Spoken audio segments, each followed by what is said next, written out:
திருச்சிற்றம்பலம். ஸ்ரீ பரஞ்சோதி முனிவர் அருளிய திருவிளையாடல் புராணம் பாகம் 30 திருநகரப்படலம் பகுதி 3. மதுரை மாநகரின் மதில் சுவரில் இருக்கின்ற கோபுரங்கள் மிக உயர்ந்து இருக்கின்றன. எவ்வளவு உயர்ந்து என்றால், வானத்திலே பயணம் செய்கின்ற சூரியனும் சந்திரனும் அவர்களின் போக்குவரவு தடைபடும்படி அஷ்ட திசைகள் எங்கும் கோபுரங்கள் பறந்து உயர்ந்து இன்னும் உயர்ந்து அண்டகோளத்தின் மேலும் உயர்ந்து பறந்திருக்கின்றன. அவ்வளவு உயர்ந்து இருக்கின்றன கோபுரங்கள். எனவே சூரிய சந்திரர்கள் செல்லுவதற்கு வேறு வழியில்லாமல் இந்த கோபுரங்களின் உள்ளே புகுந்து வெளியே வருகின்றன. இது எப்படி என்றால், ராகு கேது எனும் பாம்புகளின் வாயில் சூரிய சந்திரர்கள் அகப்பட்டு வெளியே வருவது போல இக்கோபுரங்களின் வாயிலின் வழியாக போக்குவரவு புரிகின்றன சூரியனும் சந்திரனும். மேகங்கள் சுறாமீன்களை உடைய சமுத்திரம் இவை என்று நினைத்து யானை போல அகழியில் இருக்கின்ற நீரை உண்கின்றன. சிகர ஒழுங்குகளும் சூழ இருக்கும் இந்த மதிலானது வைகை நதியால் யுத்தம் செய்யப்படுமே அன்றி மற்ற தேசத்தவர்களாகிய சத்ருக்களால் யுத்தம் செய்யப்படவே முடியாததொரு மதிலாக திகழ்கின்றது. இம்மதிலுக்கு வெளியே சத்ருக்கள் விரைவாக வந்து சூழ்ந்து கொண்டார்கள் என்றால் அவர்களை எதிர்த்து கோபம் கொண்டு போர் செய்து வெற்றி பெறுவதற்கு வீரர்கள் தேவைப்படவில்லை. இம்மதிலின் மேல் செய்யப்பட்டிருக்கும் இயந்திரங்களே இம்மதிலை சூழ்ந்திருக்கின்ற பகைவர்களை வெல்வதற்கு போதுமானதாக இருக்கின்றன. அப்படிப்பட்ட மதில் இயந்திரங்கள், மதில் பொறிகள், அவைகளின் வீரம் என்பது அவ்வளவு பெருமை வாய்ந்தது. இம்மதிலில் இருக்கின்ற இயந்திரங்கள் விஷத்தை பூசப்பட்ட முனையினை உடைய வாள்களை முற்றுகை செய்த மறுபுலத்து அரசர்கள் மேல் வீராவேசத்தால் எரிந்து ஆரவாரம் செய்கின்றன. 3 தலைகளை உடைய சூலாயுதத்தை எரிபவைகள், கைவேல்கள், சக்கரங்கள் இவைகளெல்லாம் கோபாக்னியை கக்கும்படி இவைகளை எரிகின்றன. மதில் மேல் இருக்கின்ற எந்திரங்கள் யமனை போன்ற வளைத்தடிகளை சுழற்றி விடுகின்றன. எக்கினால் ஆன நெருஞ்சில்கள் எனும் ஆயுதங்களை எரிகின்றன. அவை பகைவர்களின் உயிரை கவரும் விஷம் போன்று இருக்கின்றன. வலிய நெடிய காறுகளை எரிகின்றன. கவன்களில் கற்களை கோத்து கயிறு பற்றி வீசுகின்றன. விஷத்தை துளிக்கும் துளைகளை பொருந்தி வாள் போன்ற கூர்மையாகிய பற்களை உடைய சர்ப்பங்கள் நாவுகளை நீட்டிக்கொண்டு பல்லால் கடித்து எதிரிகளை கொல்லும். மலைப்பாம்புகள் கொடிதாகிய கோபத்தை கொண்டு மலை குகை போன்ற வாயை திறந்து யுத்தம் செய்கின்றவர்களை தம் தொண்டையில் விழுங்கும். யானைகள் கொடிய இரும்பு உலக்கைகளை வீசி எதிரில் வருகின்றவர்களின் தலைகளை சிதறடிக்கும். ஐம்பொறிகளின் வேகத்தினை விட அதிவேகமாக சென்று கொல்லுகின்ற புலிப்பொறிகள் அமுக்கும். இந்த மதில் எளிமையானது என்று நினைத்து அதிலே ஏறுகின்றவர்களை குதிரைகள் உதைத்து ஆழமுள்ள அகழியிடம் தள்ளிவிட்டு மீண்டும் வரும். உருள்கல், இருப்பு முளை, அரிகயிறு இவைகளை எறிந்து சத்ருக்களுடைய உடலை துணித்துவிடும். கொள்ளிவாய் பேய்கள் வாயை திறந்து தீயை கொப்பளிக்கின்றன. சில பூதங்கள் சரீரம் தலைகீழாக துள்ளி ஆடுகின்றன. சில பூதங்கள் கைகளை கொட்டி ஆடுகின்றன. சில இயந்திரங்கள் சத்ருக்கள் சமீபத்திலே வரும் பொழுது பூட்டப்பட்ட சங்கிலிகளை எரிந்து இழுக்கும். அந்த சங்கிலிகளை பிடித்து கொள்ளுகின்ற கைகளை அறுக்கும்படி சக்கரங்களை விட்டு சந்தோஷிக்கும். மர நிலைகளால் சத்ருக்களினுடைய தலைகளை திருகி உடல்களை நெருக்கும். பிரிவாகிய சிகைகளை உடைய தீயை கொளுத்தி வீசும். எதிரில் கல்லுகளை உருட்டி கொள்ளும். கூட்டம் கூட்டமாக கொடிய விஷங்களை பெய்யும். வறுத்த மணலை வாரி கொட்டும். ஈயங்களை உருக்கி மழை போல் பெய்யும். பகைவர் யாரும் ஒருங்கே உயிர் விடும்படி வட்டுருக்கினையும் செம்புருகிய நீரையும் பெருக்கி வீசும். எதிரிகள் வீசுகின்ற ஆயுதங்களையெல்லாம் பிடித்து கொண்டு விட்டவர்கள் மீதே அதனை எரிந்து அவர்களை கொல்லும்படி இருமாப்புடன் வீசும். துடிகளின் ஓசையை பெருக்கியும் பேரிகையின் ஓசையை பெருக்கியும் திரும்பும் நடையுடைய தேரை பகைவர் மேல் செலுத்தி பிரயோகம் செய்தும் பானங்களை வர்ஷிக்கவும் செய்யும். தேவதச்சன் செய்வதற்கும் அரிதான பொறிகளாக சிற்பிகளால் செய்யப்பட்ட இந்த இயந்திர பொறிகள் செய்யும் தொழில்கள் இவ்வளவு அதிசயங்களை நிகழ்த்தி பகைவர்களை வரவிடாமல் தடுத்து நிறுத்தி அவர்களின் உயிரையும் போக்குகின்ற பொறிகளாக மதில்களின் மேலே அமைந்திருக்கின்றன. இனி மதுரை நகரின் வீதிகளின் சிறப்புகளை ஸ்ரீ பரஞ்சோதி முனிவர் சொல்லத் தொடங்குகின்றார். மதுரை நகர் திருவீதிகள் திருவிழாக்கள் மாறாத வண்ணம் விளங்குகின்ற திருவீதிகள். கரும்புகளையும் பூ மாலைகளையும் வாசப்பொடிகளையும் இரத்தினங்களால் ஆகிய ஆபரணங்களையும் மாங்கொத்துகளையும் தூபங்களையும் தீபங்களையும் பூரண கலசங்களையும் தாங்கிக் கொண்டு இந்த திருவீதிகள் மிக அழகாக தோற்றமளிக்கின்றன.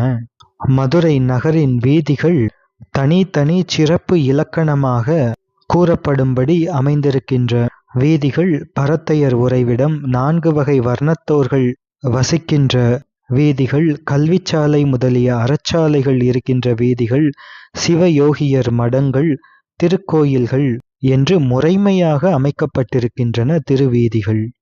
சிவபெருமான் திருச்சந்நிதியில் சென்ற அடியார்கள் உடல் புளகித்து தழுதழுத்து கண்ணீர் பெருக்குவார்கள். சிவபெருமானுடைய பேரின்பமே திருவுருக்கொண்ட சிவந்த திருவடி நீழலை பிறவி வெப்பம் போகும்படி வந்து அடைந்த அடியார்களினுடைய குணம் இவ்வாறு உடல் புளகமெய்தி தழுதழுத்து கண்ணீர் பெருக்குவது. அதுபோன்று மதுரை திருநகர் திருவீதிகளிலே இருக்கின்ற மாளிகைகள் சந்திரகாந்த கற்களால் ஆன வீடுகள். அவைகள் கடலிலிருந்து உதயம் செய்த சந்திரனுக்கு எதிரே சந்திரகாந்த கற்கள் வெள்ளிய கிரணத்தை உடைய தெள்ளிய நீரை சொரிந்து நிற்கின்றன. மலை போன்று பளிங்கினால் ஆன உப்பரிகைகளின் பந்திகள் தோறும் நெருங்கி நின்ற இயங்கியல் பொருளும் நிலையியல் பொருளுமாகிய பல பல பொருட்களும் அவ்வுப்பரிகைகளின் நிழல்களிலே விளங்குகின்றன. எப்படி என்றால், வெள்ளியம்பலத்தின் கண் ஒளிமயமாய் நின்று நடனம் செய்தருளிய சோமசுந்தர கடவுளுடைய தாமரை மலர் போன்ற திருவடி நீழலை அடைந்து அங்கு ஏகமாகி ஒன்று என்னும் தன்மையற கூடிக் கலந்த பல உயிர்களின் நிலைமைகளை போன்று இருக்கின்றன. மிகுந்த இளமையாகிய பசுவின் கன்றுகள் தாங்கள் கடித்து உண்கின்ற புற்களை கழித்துவிட்டு காலில் கட்டிய கயிற்றினை அறுத்துவிட்டு துள்ளி பக்கத்திலே ஓடுகின்றன. அங்கே மரகதத்தினால் செய்யப்பட்ட சித்திரங்களை உடைய திண்ணைகள் இருக்கின்றன. மரகத ரத்தினங்களின் அந்த ஒளி வீசுதலைக் கண்டு, பச்சை ஒளியைக் கண்டு அவைகள் தாம் தின்கின்ற புற்கள் என்று நினைத்து இளங்கன்றுகள் இவ்வாறு துள்ளி குதித்து ஓடுகின்றன. வீதிகளிலே யானை கூட்டங்கள் நடந்து செல்கின்றன, சஞ்சரிக்கின்றன. அந்த யானை கூட்டங்கள் சிறிய கண்களை உடையவைகளாக, காற்றை வீசுகின்ற பெரிய காதுகளை உடையவைகளாக, கயிறு கட்டிய கால்களை உடையவைகளாக, கொம்புகளை உடைய யானை கூட்டங்கள் சஞ்சரிக்கின்றன. வரிசை வரிசையாயிருக்கின்ற வீடுகளும் மேடைகளும், பந்தி பந்தியாயிருக்கின்ற அரசர் வீடுகளும், ஸ்திரீகளினுடைய சிற்றடியில் பூசிய செம்பஞ்சு குழம்பு தோய்ந்த தழும்பினை சூடி நிற்கின்றன.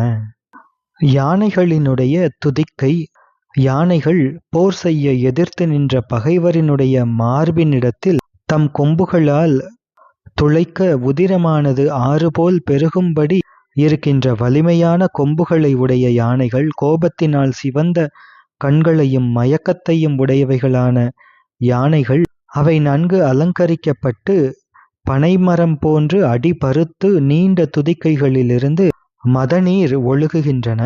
அதே போன்று வேத சாஸ்திரங்களின் அருமையும் அதன் பொருளையும் ஆராய்ந்து உணர்ந்த பிராமணர்களுக்கு அரும்பெரும் பொருட்களை தானமாக கொடுப்பவர்களினுடைய சிவந்த தர்ம கைகளிலிருந்து தான நீர் ஒழுகிக் கொண்டே இருக்கின்றது. வேதத்தின் பொருள் என்பது எல்லோராலும் அவ்வளவு எளிதாக ஆராய்ந்து அறிய முடியாது. அப்படி அரிதான வேதங்களின் பொருளை ஓதியும் உணர்ந்தும் ஆராய்ந்தும் அறிந்தும் இருக்கின்ற வேதியர்கள் அவர்களுக்கு தானமாக பல அரிதான பொருட்களை கொடுக்கின்றார்கள். தானமாக கொடுக்கப்பட்ட பொருள் தர்மத்தின் வழியே ஈட்டப்பட்ட பொருளாக இருக்க வேண்டும். நிலா முற்றத்தில் மின்னலை உடைய மேகங்களை தாங்கிக் கொண்டு துகில் கொடிகள் ஆடுகின்றன. நடனமாடும் அரங்கங்களிலே பெண்கள் நடனம் செய்து கொண்டிருக்கின்றார்கள். மதுரை திருநகரத்து வீதியிலே இருக்கின்ற வீடுகளிலே இருக்கின்ற தம்பதிகளுக்கு இடையே ஊடலும் கூடலும் நடைபெறுகின்றன. மகளிரின் மதி போன்ற முகங்கள் குலைகளை குண்டலங்களை உடையவைகள், தடாகங்கள் தளிர்களை உடையன. பெண்களின் கண்களும் மாடங்களும் கொடிகளை உடையன. மாதர்களின் கைகளும் மலர்ச்சோலைகளும் வண்டுகளை உடையன. மாதர்களின் கைகள் வளையல்களை உடையன, மலர்ச்சோலைகள் வண்டுகளை உடையன. பெண்களின் கூந்தல் வீதிகளும் அறநெறிகளை உடையன. வானுயர்ந்த மாளிகைகளிலும் மலர்களிலும் மனம் வீசும். மலர்களில் வண்டு குடையும், தடாகங்களில் யானை குடைந்து நீராடும். தடாகங்களில் அன்னம் என்ற அன்னப்பறவை நிறைந்திருக்கும். இல்லங்களிலே அன்னம் என்கின்ற சோறு நிறைந்திருக்கும். மதுரை நகர வீதிகளிலே விலை உயர்ந்த ஆபரணங்களும் முத்து மாலைகளும் குப்பைகளாக குவிந்திருக்கும். தலைவரோடு ஊடல் கொண்ட மகளிர் தங்கள் ஆபரணங்களை வெறுத்து வீதிகளிலே எரிந்து விடுகின்றார்கள். அம்மானை ஆடுவது பந்தாடுவது என்று விளையாடுகின்ற பெண்கள் தாங்கள் அணிந்த ஆபரணங்களை சுமக்க முடியாமல் அது தங்கள் விளையாட்டுக்கு இடையூறாக இருக்கின்றது என்று அந்த ஆபரணங்களை கழற்றி வீதிகளிலே வீசுகின்றார்கள். சிறு பிள்ளைகள் சிறு வீடுகளை கட்டி விளையாடுகின்றார்கள். சிறு பாலகர்கள் அந்த வீடுகளை சிதைத்து விளையாடுகின்றார்கள். அதனால் கோபம் கொண்ட சிறுமியர்கள் தாங்கள் அறுத்தெறிந்த முத்து மாலைகளை அந்நகரத்து வீதியில் குப்பைகளாக எரிகின்றார்கள். எனவே இவ்வாறு பெண்கள் எறிந்த ஆபரணங்களும் முத்து மாலைகளும் இந்நகரத்து வீதியில் குப்பைகளாக குவிந்திருக்கின்றன. சோமசுந்தர பெருமானின் சிவந்த திருவடிகள், அத்திருவடிகளை தாங்குவதற்கு வேதங்களும் தாங்க முடியாத தவம் செய்து அத்திருவடிகளை தாங்க முடியாமல் நீங்கி நிற்கின்ற சிவந்த திருவடி தாமரை சோமசுந்தர கடவுளினுடைய திருவடி தாமரை. அத்திருவடி தாமரையை தாங்க தவம் செய்த வீதிகள் மதுரை மாநகரத்தின் வீதிகள். ஏனென்றால் எல்லாம் வல்ல எம்பெருமான் சிவ பரம்பொருளே அடியார்கள் உய்யும் பொருட்டு பெரிய ரத்னங்களை விற்பதற்காக மாணிக்கம் விற்ற லீலையினை இத்திருவீதிகளில் நடந்து நிகழ்த்தினார். வளையல் விற்பதற்காக இம்மதுரை மாநகரின் திருவீதியிலே தம் திருவடித்தாமரை பதியும்படி நடந்து அருளினார். அடியவருக்காக விறகு விற்று திரிந்தார் இறைவர் இத்திருவீதியில் என்றால் சோமசுந்தர பெருமானின் சிவந்த திருவடித்தாமரையை தாங்க தவம் செய்த பெருமை உடையது இம்மதுரை நகரத்தின் வீதிகள் அல்லவா? அதன் பெருமையை யாரால் சொல்லிவிட முடியும்? அது சொல் வரம்பில் அடங்குமா? அடங்காது. இத்திருவீதிகள் மங்களம் நிறைந்தவையாக இருக்கின்றன. எப்போதும் திருவீதிகளிலே பந்தல் இட்டு தோரணங்கள் கட்டி அவைகளில் பூமாலைகளும் இரத்தின கோவைகளும் தொங்கவிட்டு நிலை தேர்கள் வைத்து பாலிகைகளும் பூரண கும்பங்களும் எப்பொழுதும் நிறைந்திருக்கின்ற திருவீதிகள். எனவே இந்நகரம் மங்களமுள்ளதாக இருக்கின்றது. இத்திருவீதியில் இருக்கின்ற மாட வரிசைகள் அவை சந்திரனை பொடி செய்து அந்நீற்றினை தேவாமிர்தம் விட்டு சேராக்கி பூசியதை போன்று பொலிவினை உடையதாக வெள்ளை நிற மாட வரிசைகள் காணப்படுகின்றன. இவை எவ்வாறு தோற்றமளிக்கின்றன என்றால் விபூதி தரித்து நிற்கின்ற சிவன் அடியார்களினுடைய உண்மையான வேடத்தை தாங்கிக் கொண்டவைகளாக திரிநேத்திரங்களை உடைய பரமசிவனாரது திருவிழாவை காண வந்த அடியார்கள் போன்று நெருங்கி இருக்கின்றன மாட வரிசைகள். இத்திருவீதிகளிலே தேரின் ஒலி, கடிவாளம் பூட்டிய தாவுகின்ற குதிரைகள் கனைக்கும் ஒலி, குதிரைகளுக்கு அணிந்திருக்கும் கிங்கினி கோவைகளின் ஒலி, பஞ்சவாத்தியங்களின் ஒலி, யானைகள் முழங்குகின்ற பேரொலி ஆக எல்லா ஒலியும் ஒன்றாகச் சேர்ந்து ஒலிக்கின்றன. இங்கே குறிப்பிடப்படுகின்ற பஞ்சவாத்தியங்கள் என்பவை முதலில் தோல் கருவி, இது பேரிகை முழவம் முதலான வாத்தியங்கள். இரண்டாவது துளைக்கருவி, இது நாகஸ்வரம் வேங்குழல் என்ற முதலான வாத்தியங்கள்.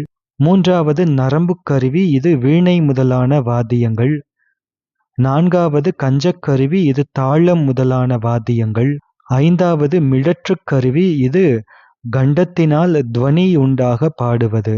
இவ்வாறு மதுரை திருநகர் திருவீதிகளின் சிறப்பை பொதுவாக பாடியருளிய ஸ்ரீ பரஞ்சோதி முனிவர் இனி ஒவ்வொரு வீதியாக வர்ணிக்க இருக்கின்றார். தொடர்ந்து சிந்திப்போம். திருச்சிற்றம்பலம்.